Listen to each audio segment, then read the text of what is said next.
Thanks very much. Hi.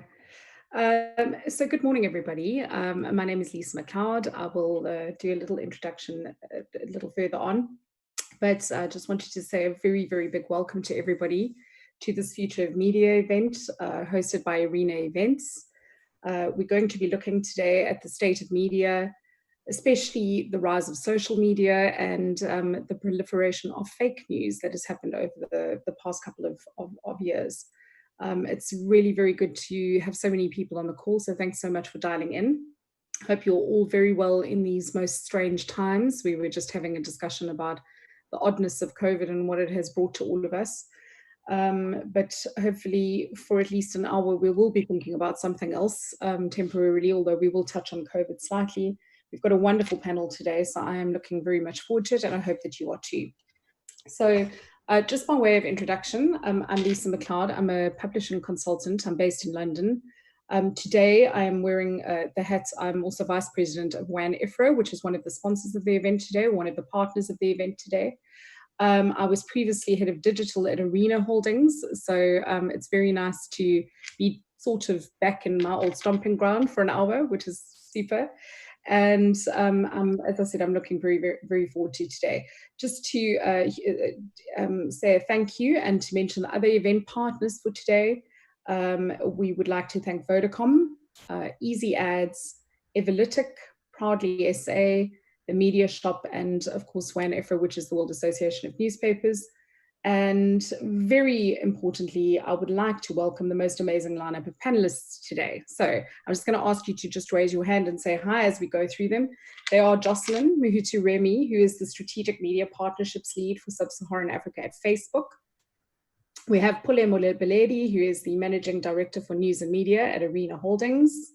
We have Tsepo Sefutlelo, who is the CEO of Vuma Reputation Management. And we've got William Bird, who is the Director of Media Monitoring Africa.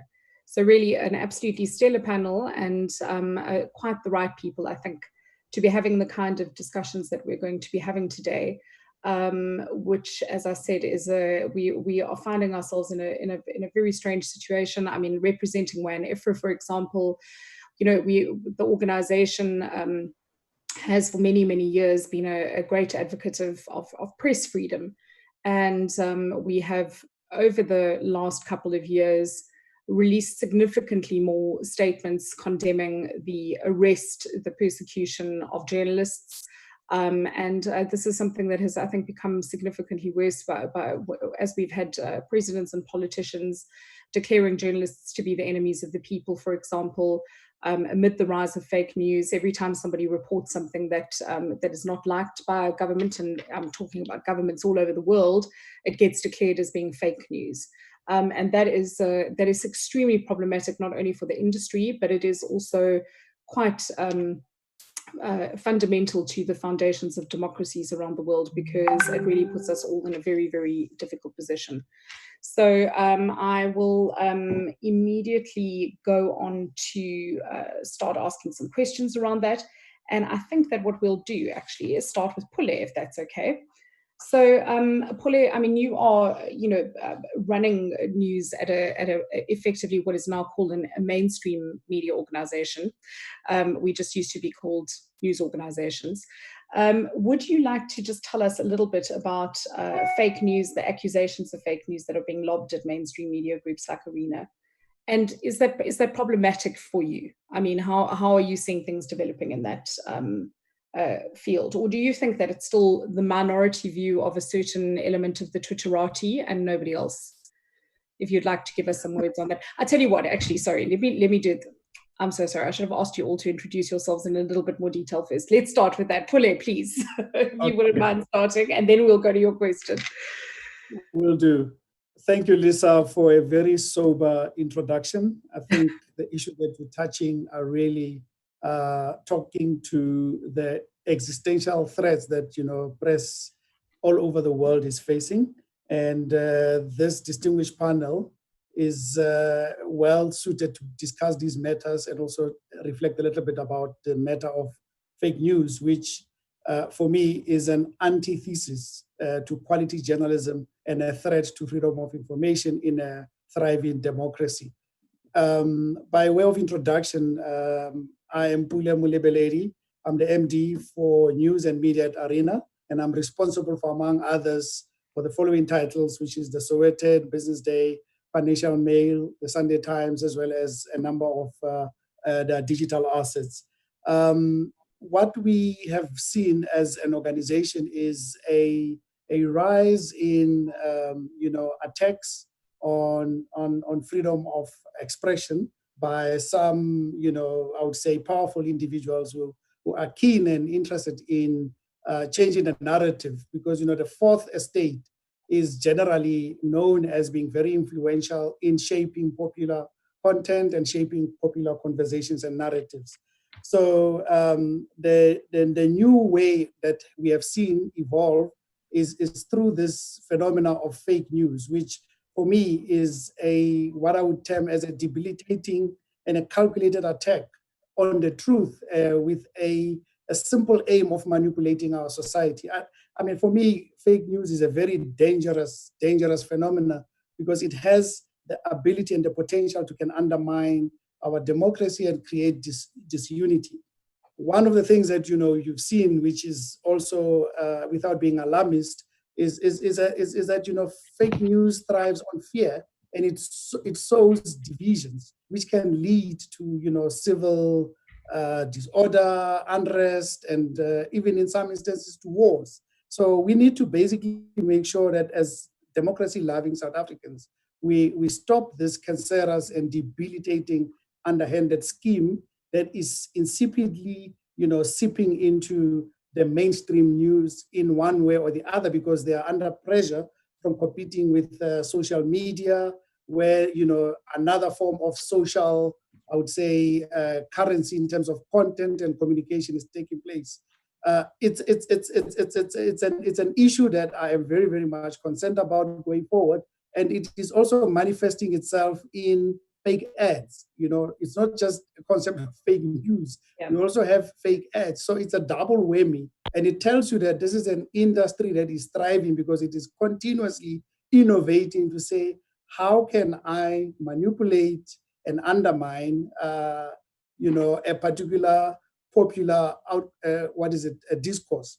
Yeah. And the attacks, unfortunately, come in when the news industry is struggling financially, which means that our gatekeeping mechanisms are continuously under threat, and they are not of I would say, quality nature like they used to be, including as well from a source point of view, where our journalists in the newsrooms, they are juniorized, they are not well paid. So the environment creates a recipe for a very threat for existential quality journalism as we know it. Mm-hmm. Thanks, Polly. That's very, very useful. Tsepo, could we move on to you for a little while, please, if you wouldn't mind? Could you introduce yourself in a little bit more detail? And just moving on from what we were speaking about with Pule, I mean, you work in reputation management. This is something you do. I mean, how does it affect you, what you do in your daily role? If you'd like to just make some comments, please. Thank you, Lisa. Morning, everybody. I'm Tsepo Sifutlelo, the Joint CEO at Vuma Reputation Management. It's a great opportunity for us to be here. I think for us over time, what it has done is it really has put us up in the mindset of we are constantly finding perceptions, right? Because we know that there's facts and then there's opinions. And then in between the facts and the opinions, there's a fake news or alternative facts, as some people term them. And what it does, as Pule mentioned on, it has really created a seed of doubt amongst members of the public, whether it be clients, or even between different sectors, whether it be between business and government, between civil society and government, or business and their consumers. So what we found in our space is that we are constantly fighting perceptions, right? So it's no longer enough if you have a piece of content to communicate. It's no longer enough to just place it in one publication. But you also have to think, who are the stakeholders or the audiences that we're trying to reach out there, and how can we reach them? So perhaps maybe we can place a particular piece of content in an article, but then we also have to communicate it directly by using own platforms, whether it be an email, whether it be using our social media channels, a video that you'll be sending out. because sometimes even that doubt, it seeds from within because of fake news, right? And we know that fake news really uses on emotion and narrative and people's opinions, which is informed by their backgrounds, their values, experiences, and generally their biases as well. So people react differently. Some people, even though it is a fact, because of fake news, they question it, because I think what fake news has done, it has said that we all need to question every single thing. We can't take it at face value for what it is. So we find that we are constantly finding perceptions, and we also have, and that is something that we are always fighting with clients to say, yes, we understand that you know what the truth is. We understand that you know your facts. But remember, out there in the world, it's going to be disputed, because, you know, what used to be a conversation in the boardroom now opens up in the open platform, which is the World Wide Web, right? And everybody has an opinion. Everybody's a commentator. Everybody, because by the fact that they've got followers or they've got engagement. So it really has disrupted our environment. We know that it has deteriorated trust, right? We only have to look what is happening in South Africa, whether it be from a racial perspective, whether it be socially, or even from a class perspective.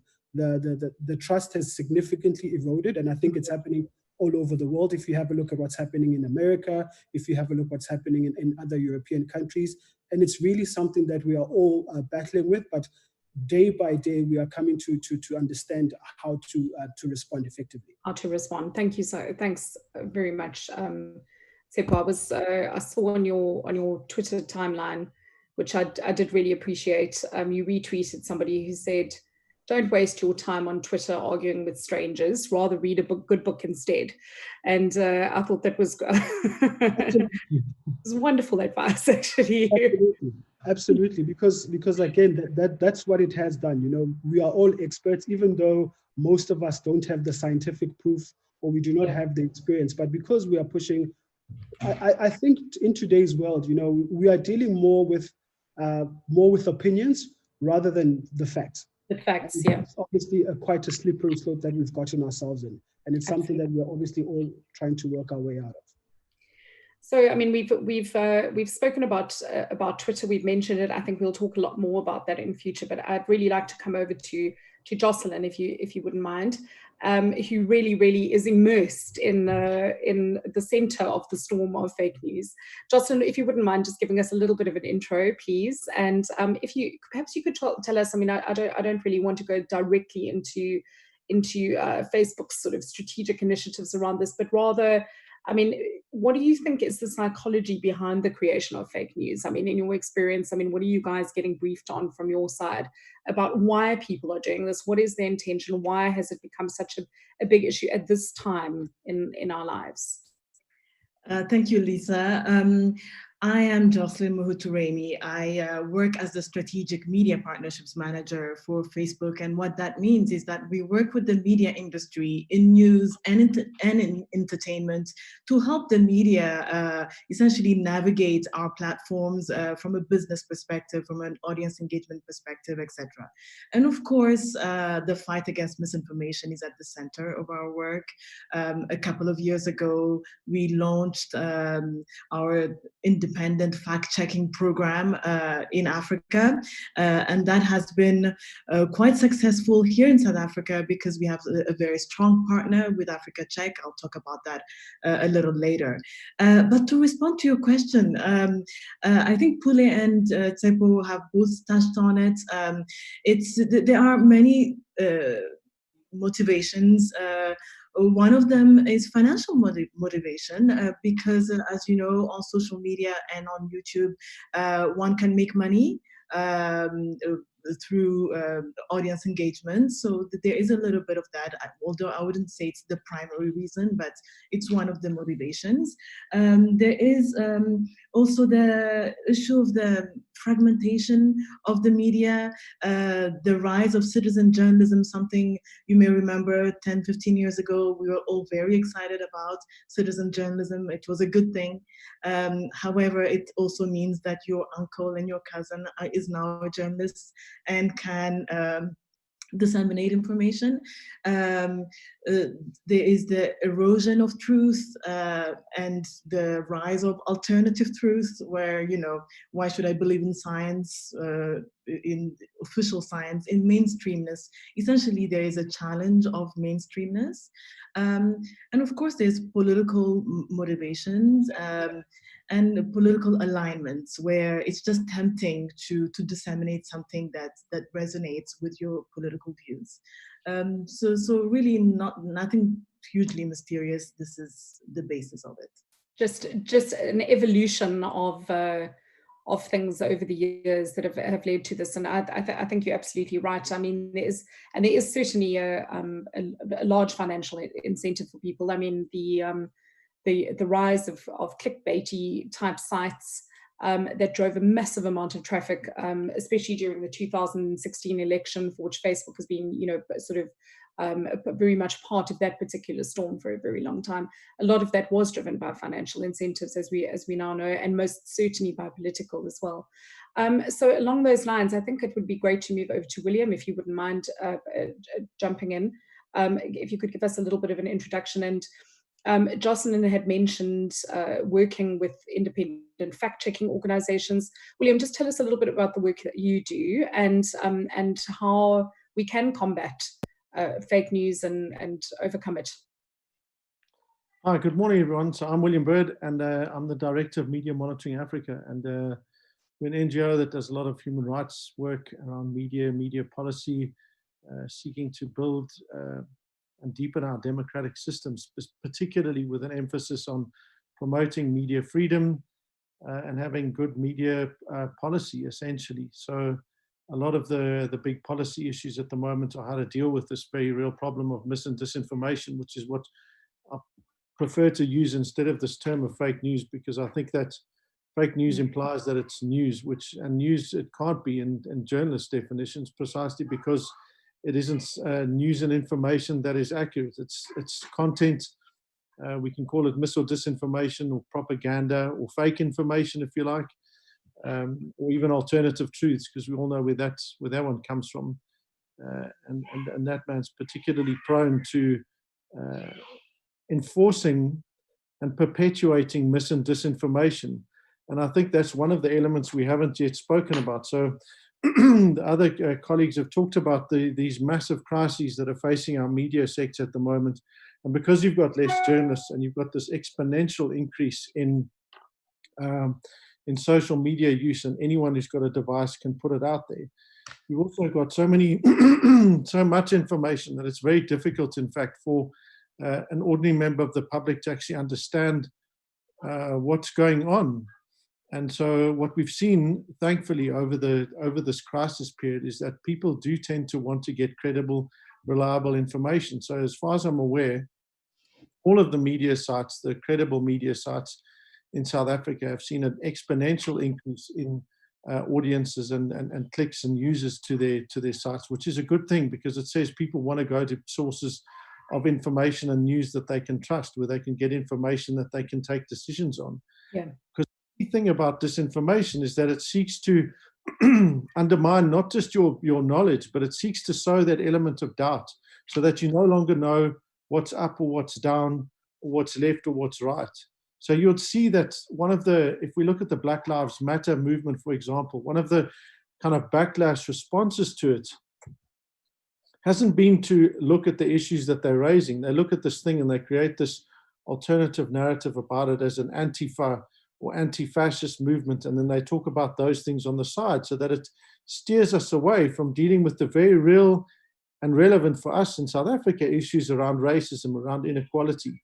So news, disinformation, mis and disinformation isn't just about a political narrative or even making money. It is used in a very systematic and sinister manner to drive and shift narratives and make people think, well, there are two sides to every story. It's this ridiculous notion that you need to give airtime, for example, to a complete lunatic, in the same way as we would say, so it's that idea that you create these false equivalencies, and that's one of the reasons why mis and disinformation is so dangerous, because you create false equivalencies where there don't need to be.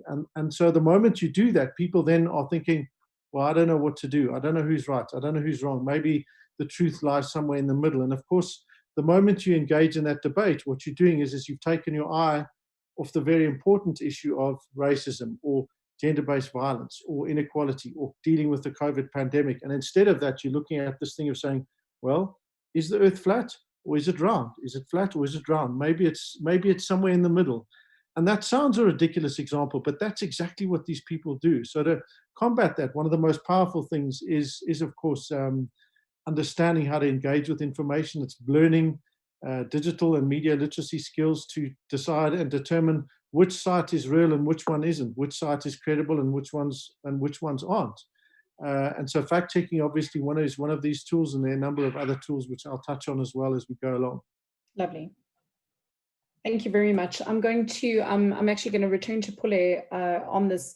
So, you know, the disinformation or the drive towards sowing so much disinformation, I mean, in America particularly, has led to a huge market for deeply partisan news. I mean, I heard a senior editor saying a little while ago that there's never, ever been such a time in the world where you know, not only are huge media organizations completely divided on partisan lines, but there's actually a market for it. So the users are actually driving the market for partisan news. Hence, you have the rise of really sort of, you know, kind of offbeat sites like Breitbart.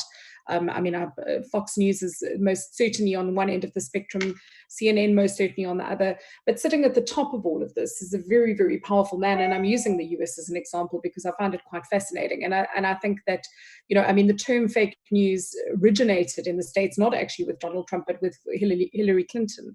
You know, her the Pizzagate scandal, which actually led almost to a real big tragedy where some right-wing nutties were spreading the idea that Hillary was involved in a child smuggling ring situated in a particular pizza restaurant.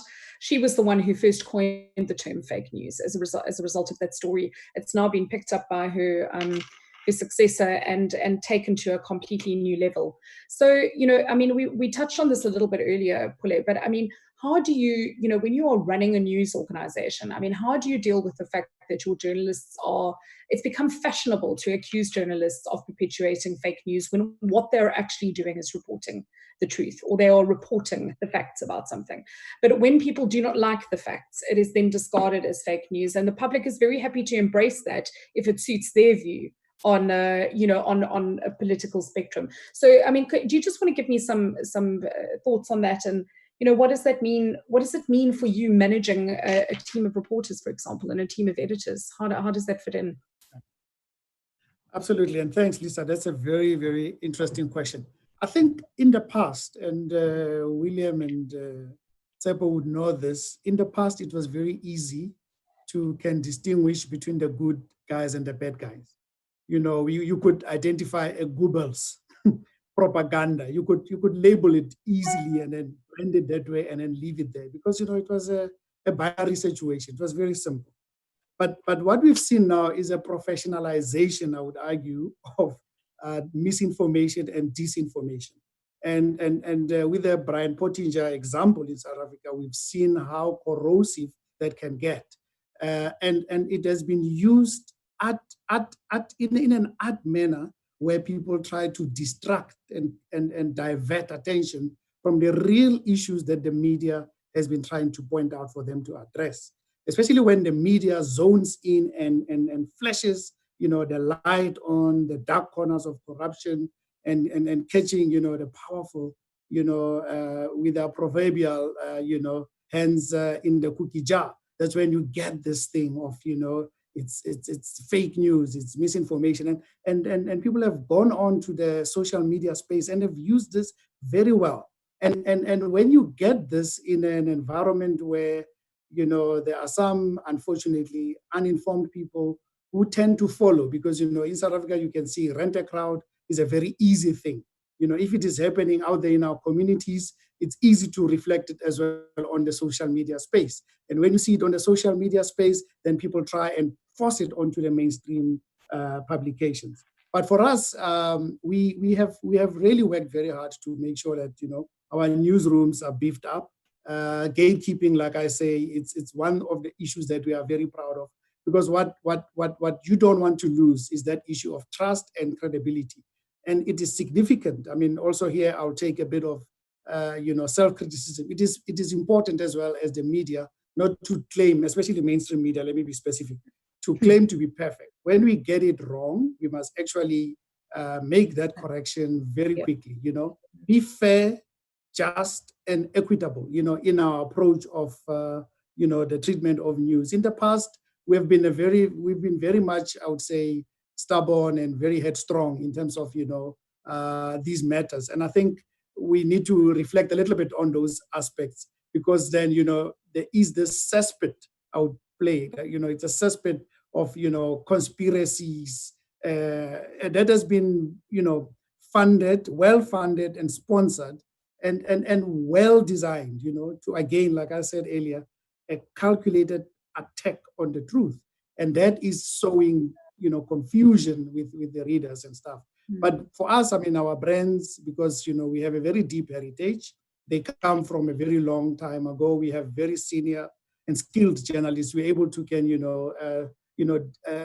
see the woods for what they are. Absolutely. Yeah.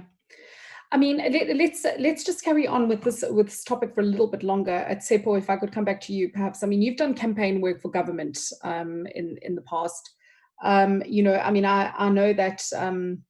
I mean, there've been times in the arena newsroom. I mean, certainly last year. I mean, I remember one particular case where so many different statements arrived from different areas of government that nobody actually knew which was the true one, and they all contradicted each other quite substantially. So, I mean, you know, this is not fake news exactly, but it's quite difficult to manage these type of things. I mean, how do you feel about people in power, like say Donald Trump or Duterte in the Philippines, who's done an incredible job of demonizing journalism and mainstream media? You know, any sort of comments on that from while we're on that topic? Yeah, I think the unfortunate part, what social media unfortunately has done, has created this very competitive nature of being first, right? So the unfortunate part is you know, whether by their own design, or, you know, trying to survive, or is it a matter of sustainability, is everybody has always been tried to be first, and once that happens, is you forget to tell us the story and the nuances and the context and all the facts that are around that particular story that is being broken. And I think this is where that has eroded that trust in the newsroom over time. If we can get our news teams to move away from them being journalists first, rather than being first, right? That is where they can regain that trust, and then we can be able to know that, you know what, if we are getting this from this particular source, we know that there's significant amount of us to believe, to trust what it is that they're saying.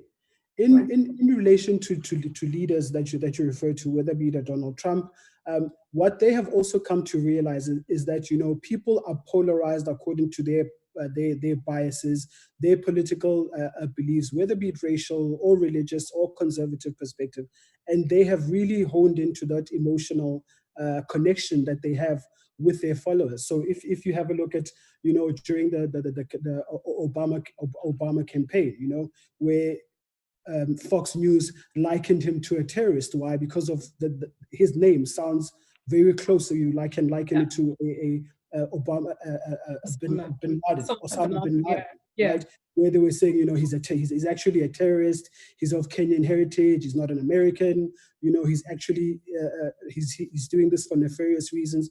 And it was very easy for people who are right-wing thinkers or conservatives to believe that. And what they did is, anything relating to election, they consume their news from Fox News.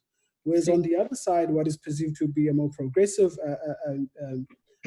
news channel like a CNN was the opposite of that. So I think even leaders, whether responsibly so or irresponsible, that is what they have come to rely on. And we know that if you think of a Trump, like him or not, he's been quite perfect at leveraging off and really sticking to it.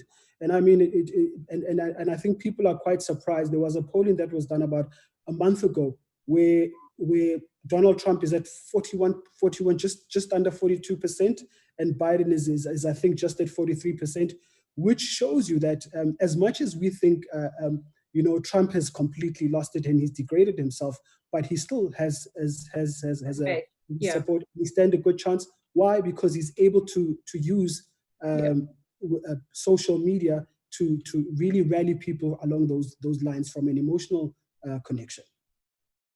Perfect. Thanks so much, Tsepo. Jocelyn, I'm going to come on to you. I mean, we're talking about Trump and we're talking about his ability to manipulate social media, but I mean, there's a deeper factor at play. And I mean, this is something that we are all very much aware of, which is the concept of filter bubbles, of people, only feeding themselves the news that actually suits their particular worldview. And, I think much of this has just evolved without any of us completely understanding how it happened, certainly not by design, but rather by accident, I think, in many cases. So, a social media site like Facebook, for example, which is designed to keep people in touch and to have, create sort of social connections, has ended up also becoming a very, very binary political platform from that perspective. So, I mean, you guys have been beset with, problems around the 2016 election, with Russian meddling, with paid media, with people buying, with placing fake ads. I mean, there's just been a slew of issues around Facebook from a political perspective. And I know that you have spent millions and millions and millions of dollars trying to address this issue. So could you want to give us a little bit of perspective from Facebook's side? And then after that, William, I'm going to come on to you and just ask you to speak a little bit about fact-checking. We're getting a lot of questions about journalists fact-checking. So let's start with the Facebook as that sort of fact-checking wall, and then we'll move on to fact-checking for journalists from William, if that's okay. Yes, well, there's a lot there. 2016 was 4 years ago, and a lot has changed within the company. Indeed, this is really the center of everything we do. Fighting false news and hate speech is the core of our activity, even the core of our staff. We have 35,000 people whose only job is to work on the integrity of the platform. Let's separate hate speech and bad behavior in general from misinformation, because it cannot be treated in the same way. In the same way. You can hire people to monitor the platform and take down fake speech or sexual exploitation or other violations of our community standards. You cannot do that with information, because then it would mean that Facebook is deciding what is true and what is not, right? So that really put us in a massive conundrum where, on the one hand, our platform was attracting this kind of behavior. On the other, we could not police it ourselves. So that is why we started the independent fact-checking program. And how does that work? I think it's important for people to understand how it works. So essentially, there are organizations out there, and in South Africa, we work with two of them, Africa Check and AFP, which is an international agency.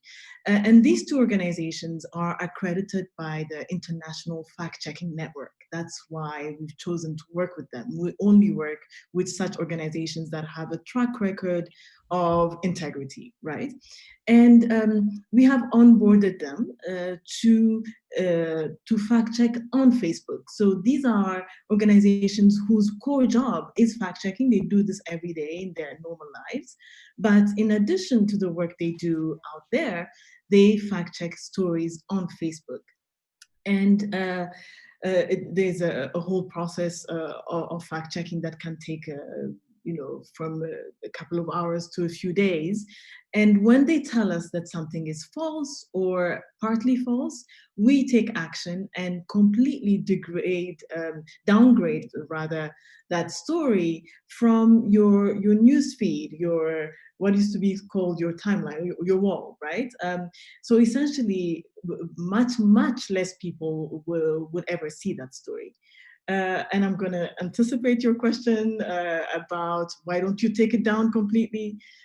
This is a huge matter of debate, but we generally don't take down completely a story that has been fact-checked, because we need to give a little space for freedom of expression, right? So we don't feel that it's our place to completely take down, unless there is the possibility of what we call real-world harm.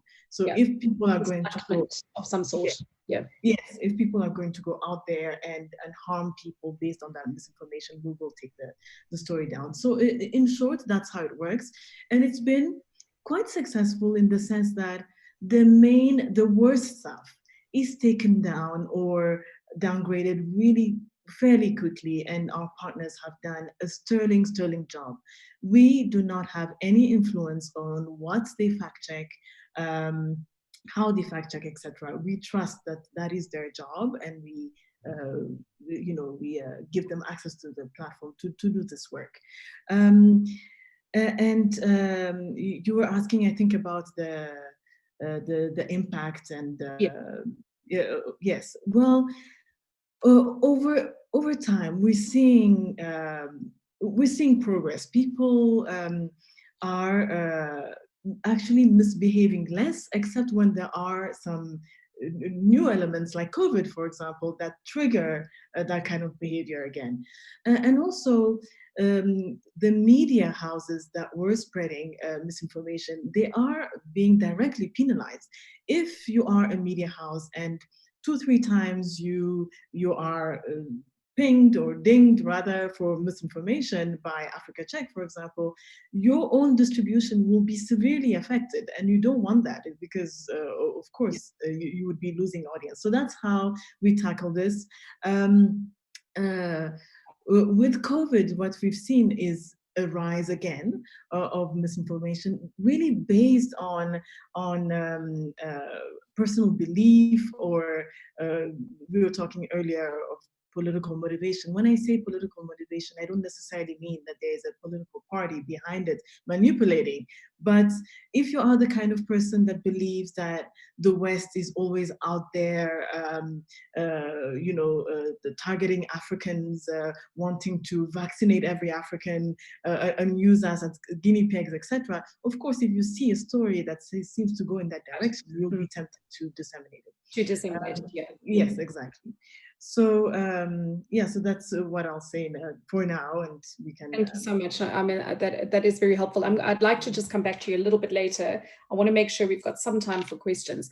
But William, let's just come over to you for a second. I mean, we have had a lot of questions from variations on questions from the audience around how are journalists fact checked? Pule, you may be able to jump in on this as well. But let's just talk a little bit about fact checking tools. How do we establish the veracity of something? And also perhaps you could just touch on media literacy. I mean, I know that media literacy is actually being introduced in America as a topic in schools now, to actually be able to teach children to be able to discern between something that's fake and something that's not, which I think is brilliant, actually. But I'd just be interested to hear your thoughts on this, and how we can improve people's experience, and what journalists or what news organizations should be doing to make sure that what they're publishing has been correctly fact-checked, etc. Okay, so I think there are a couple of things. The first is, and it's in the nature of this discussion we're having, which is that the issues that we're trying to address, disinformation, which is dangerous and undermines democracy, is not a problem for the media or for Facebook or for reputation management alone, or even just for the public. It's a problem, or for the state for that matter. It's a problem for all of us, because it stands to undermine and potentially destroy our democracy. If you don't have a democracy, you don't have free, operational, independent media. It's that simple, right? So and that means that we have to tackle all of the different dimensions and do different things to tackle each of them.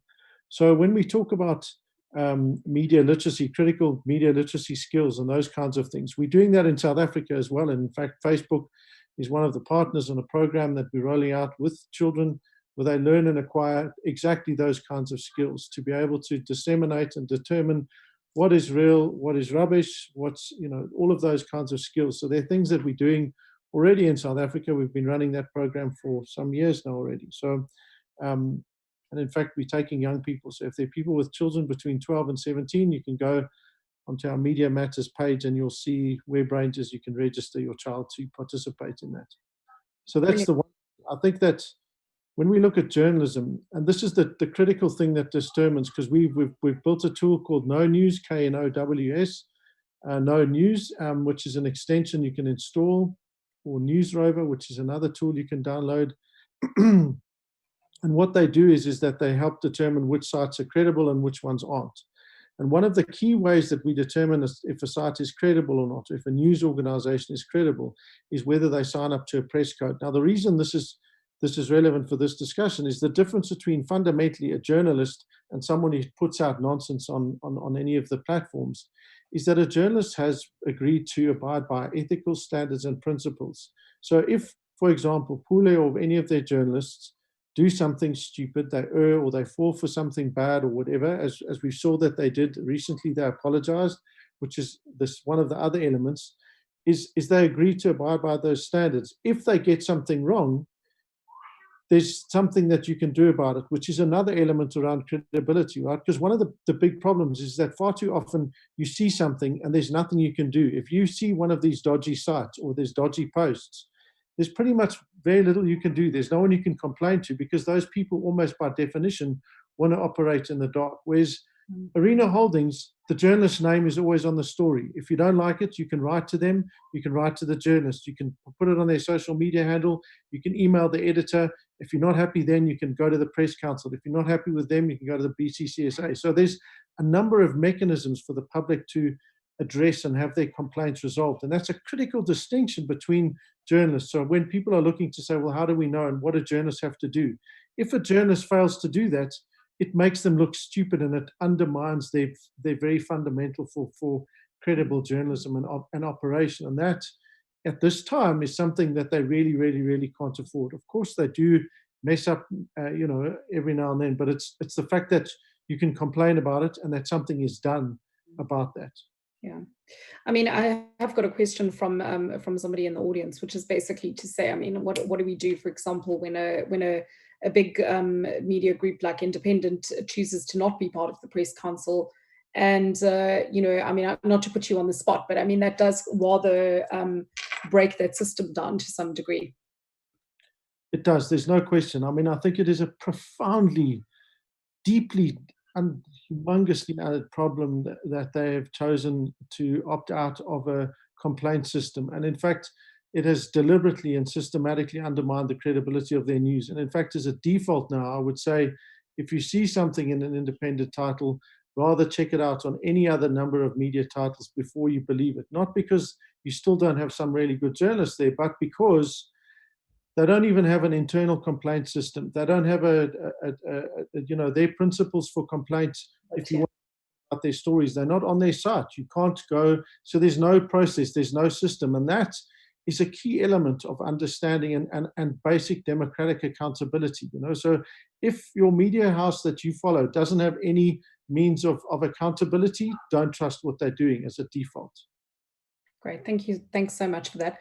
Let's just move on for a sec. I think, Pule, I don't know if perhaps you'd like to comment on that. I mean, we're talking about, as I said, there are quite a lot of questions from the audience around this. So, I mean, what kind of systems is in place at Arena for journalists to make sure that what they're publishing is correct? I mean, we were speaking earlier about people sort of fact checking each other internally. I mean, I know that Arena, for example, has a massive breaking news WhatsApp group, and many times somebody would put something onto that WhatsApp group and say, there's a great story, guys, and like 10 people would jump in and say, don't go there. This has been debunked, or actually it's something that has actually proved since to be false news. And that's actually a very, very easy check and balance before it even starts. But I mean, just in terms of your editing systems and news editing systems and that type of thing, I mean, what do you think are the minimum standards around making sure that the news that you're publishing is true and correct? Absolutely, Lisa, and thank you very much. I mean, William painted a very good, I would say, the external elements of how you can ensure that, you entrench these standards. But besides that, let me just take you inside our value chain from a news production point of view. It starts with the recruitment. We recruit, I would say, carefully. We don't just recruit any Tom, Dick, and Harry and their friends from the streets. We are deliberate in terms of the quality and the caliber of the journalists that we hire. And secondly, when those journalists produce their stories are not just like, written and then published.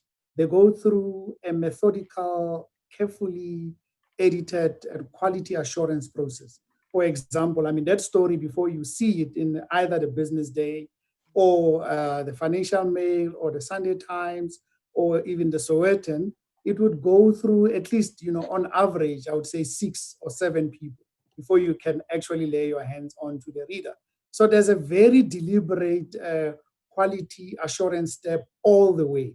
It's unlike, on the social media platforms where someone just wakes up, writes, and then they put it on. And if I may just take Jocelyn a little bit on this one, on the fact-checking thing. The fact-checking happens when the horse has proverbially bolted.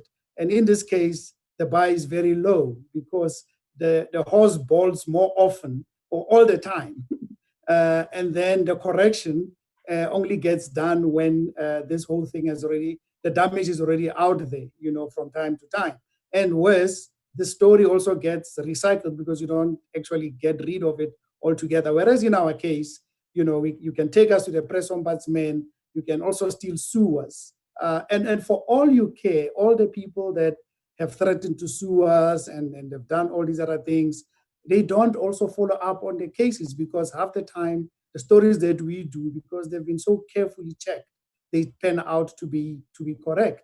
I mean, the press ombudsman, we are happy to apologize if we get anything wrong. And this goes to enhancing our credibility because we want to make sure that our customer trusts what we produce on a day-to-day basis. And that's why we are willing to apologize if we get something wrong. It's not, we don't go in to publish with an interest of wanting to apologize, no. And that is why you'll see this mobile first, digital first strategy is creating a challenge for other publications in South Africa. But with us, we are very deliberate. We don't just break news for the sake of breaking them. We consider every story accordingly. And when we publish it understanding that we have a covenant with the reader, and they understand that when they get it from either Times Live or the Sowetan or these publications I spoke about, they know that it is actually, journalistically tested. Perfect. Thank you so much for that. I have quite a tough question. I think we're moving, sort of starting to bring in some questions from the audience because there's some quite good ones coming through. So here's a tough one for you, Tsepo. Do you agree that part of your role is to use media, mainstream or social, to further your client's agenda? I'm sure that is both positive and negative in a sense, but any thoughts on that? Yeah, so I think for any organization or any brand, there will always be a need to communicate, right? And in the need to communicate a particular message, that organization always has to understand there's different mediums that people consume that piece of content. Other people prefer to read, other people visualize things, other people prefer to hear it, right? But then earlier on in the conversation, we also mentioned that, that what the digital era has done, it has brought down the barriers, right? So we know that not only do people consume news or content by reading a newspaper or by watching the news, but they also rely on their mobile device and social media and WhatsApp and all of those tools. So whenever we advise our clients or do work, we definitely do use those different mediums whenever we communicate. Now, in terms of whether we are pushing a particular agenda or that what the case might be, but it's informed by a need to communicate. And why do we communicate? We communicate to educate, to demystify, to share facts, or to rectify something that is out there in the news that is misinformation and that needs to be corrected, or it's a need to respond to a particular issue and put their position forth. And I think that's always what is informed the advice that we give to our clients in the need to communicate. It's not just necessarily looking at it in a wide dimensional. You have to look at you have to look at the context and all the various reasons why brands or anybody needs to communicate. And I think that's the case with everyone. Perfect. Thank you very much. We have about 10 minutes left. If anybody wants to ask any questions, please feel free to send them through. I'm going to ask one last question of Jocelyn, and then we'll just do some final thoughts, I think, unless if anything else comes through. Jocelyn, I just wanted to ask a little bit about WhatsApp. So, I mean, we've, the usage of WhatsApp in South Africa is absolutely massive, and there've been quite a lot of initiatives that Facebook has put in place to try and stem the spread of fake news through WhatsApp, although this is a whole different ballgame because, I mean, while you can fact check much more effectively on Facebook, the whole of WhatsApp is, I mean, it's an encrypted platform. The big advantage of it is that you can actually have exchange of ideas without anybody actually being able to monitor or even fact check anything that happens on it. So, I mean, I know in places like India, places like Brazil, there's been a massive problem with people spreading a lot of fake news, particularly during election periods. That must be quite a headache for you guys. But I mean, what kind of systems have you got in place as far as that goes? Yes, you have really nailed it on the head in the sense that indeed on Facebook you can have people monitoring the content and taking action against it. That is not possible on WhatsApp because it is indeed an end-to-end encrypted platform where no one, no human, no machine, nobody can see the content. And as you say, that is the appeal of it in many ways. So the way of reducing the spread of false news is really by reducing the number of people that can have access. So as you know, one big limitation of WhatsApp is the number of people that can be in a group. It's 256 and not more. So that was one measure that was put in place a long time ago. And then there is the number of times you can forward. In the past, many years ago, I remember that you could forward to almost infinite number of times, right? And that really helped the spread of good and bad information. So we've taken measures to limit that considerably to 5 sometime last year, and now we're reducing that even further to 1 person. Forwarding only 1 time. And we are introducing a new system that we are piloting in a few countries in the US, in Brazil, in the UK, and a number of countries, where we're going to limit this even further and make you aware with a label that this piece of content doesn't come from someone you know, that it's from a source that is that it's the kind of information that comes from an unknown source that has been forwarded, etc. So we're introducing this labeling thing that we think is really going to help. This should be rolled out as soon as this pilot is over in these few countries, and we'll see this here in South Africa as well. So essentially, these are some of the things we're doing, and also for a long time, many media houses used WhatsApp as a broadcast mechanism. They felt that this was a way of being closer to their audience, etc. And I think that at Arena Holdings, this is something that was being done too. The public loved it. However, it was also a mechanism for a big spread of false news. So we've really cracked down on that. Essentially, WhatsApp is really moving away from being a broadcast mechanism. You cannot now have your WhatsApp newsletter and forward it to thousands of people. That doesn't work at all. Every measure that is being taken, technological initiative on WhatsApp, is really about reducing the communication and making it 100% private tool for one-to-one communication.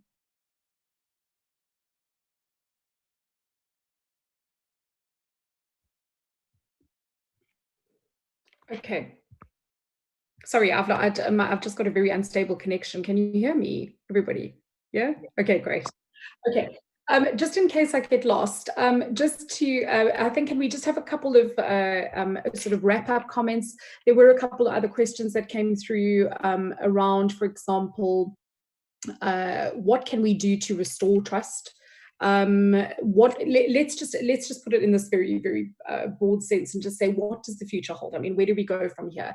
And what can we expect in the future? Just perhaps some closing remarks from each of you. William, perhaps you'd like to start. Okay, great.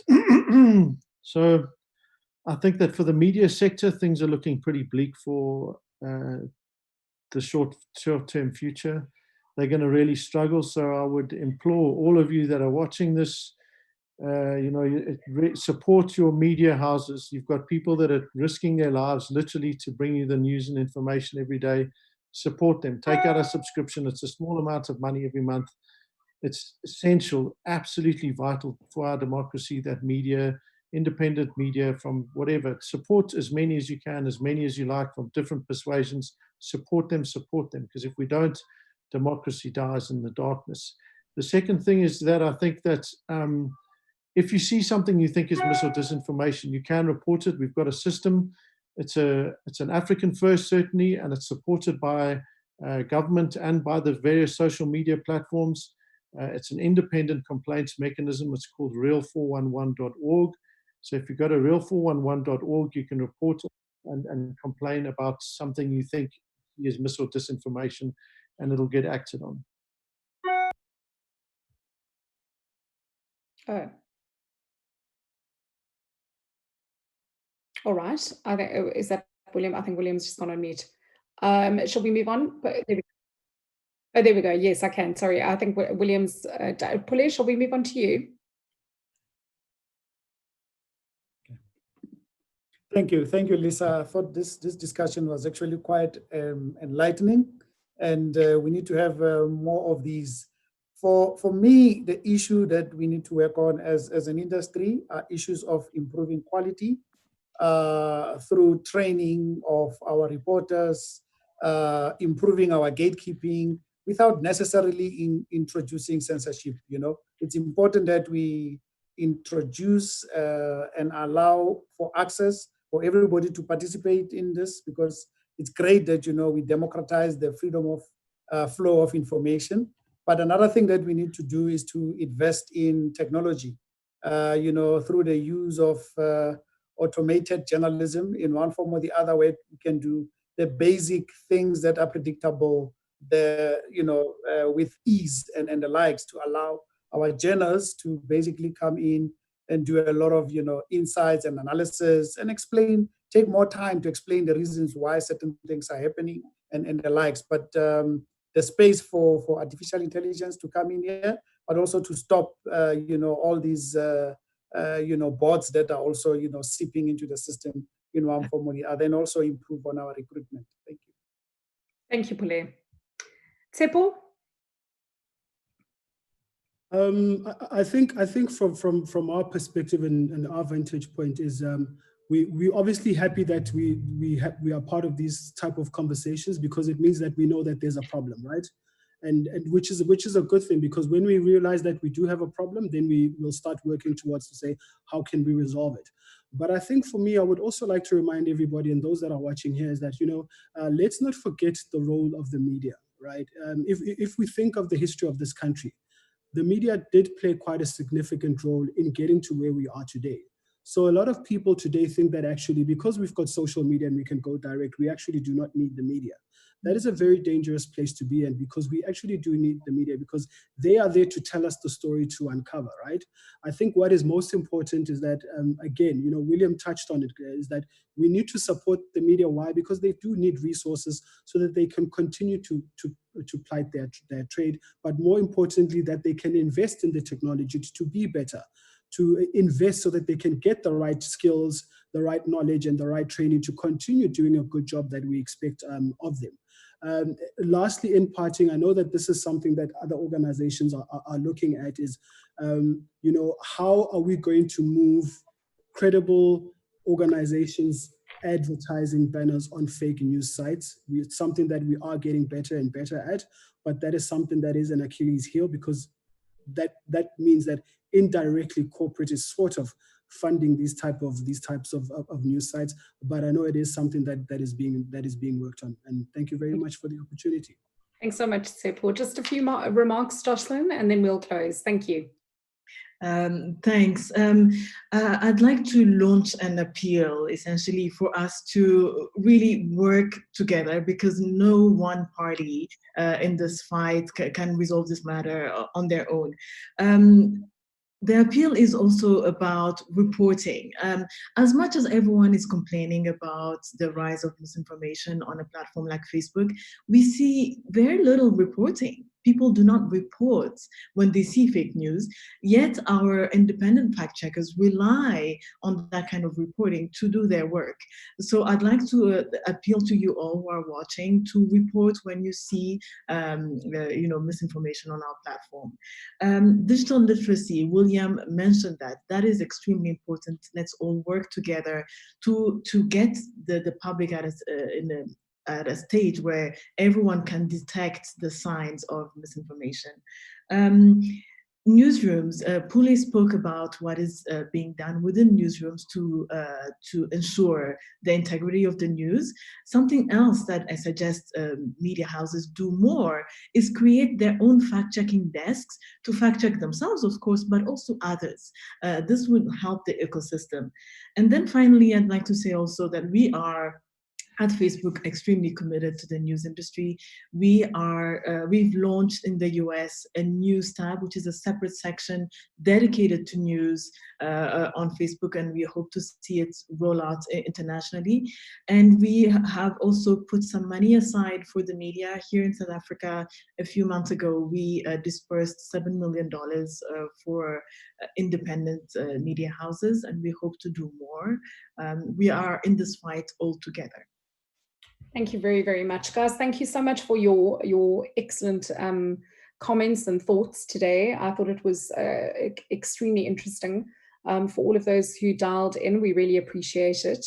And I'd just like to endorse what William said, which is please do support local journalism. It is so absolutely critical at a time like this. And COVID has just resulted in an absolute disaster for this industry, along with many others. But really, good, solid fact-check journalism is the backbone of a democracy, as we've said many times today. And it's absolutely fundamental that we keep that going.